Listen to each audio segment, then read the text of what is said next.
had to consult one of my rock and roll Bibles on this next record I want to talk to you about. I don't know anything about the artist, but he sounds a little like Paul Anka.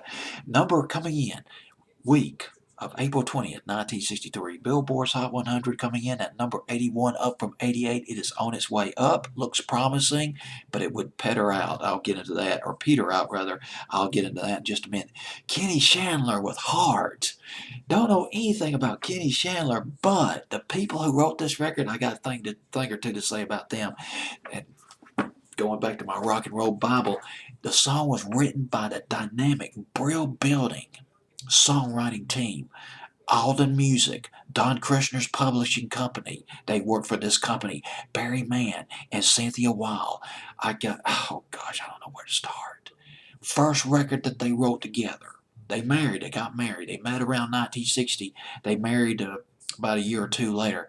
First record they wrote that was a commercial success, Bless You. They wrote that song for the Drifters, but it was covered by Tony Orlando. It was a hit for Tony Orlando, a 16-year-old kid, 17-year-old kid maybe, Tony Orlando, teenager at the time.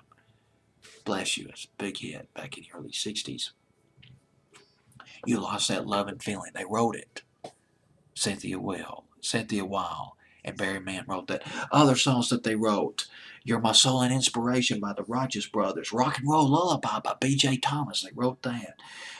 Come Back Silly Girl by the Letterman, Magic Town, one of my favorite songs by the Folks back in the mid-60s, and If You're Ever in My Arms Again, 1984, Peabo Bryson. They wrote that. Cynthia Weil and Barry Mann also wrote Blame It on the Bossa Nova, which was Eddie Gourmet's really big hit from 1963. And Don't Know Much, a song that was originally covered by Bill Medley, Bette Miller, but it was a big hit for Aaron Neville and Linda Ronstadt. Oh gosh, 1987, 88, 89, well, they wrote it. Cynthia Weil and Barry Mann, they wrote that. On Broadway, they wrote that by the Drifters. Well, you get the drift. No pun intended. They wrote a whole bunch of hit records. And they wrote this song, Heart, by Kenny Chandler.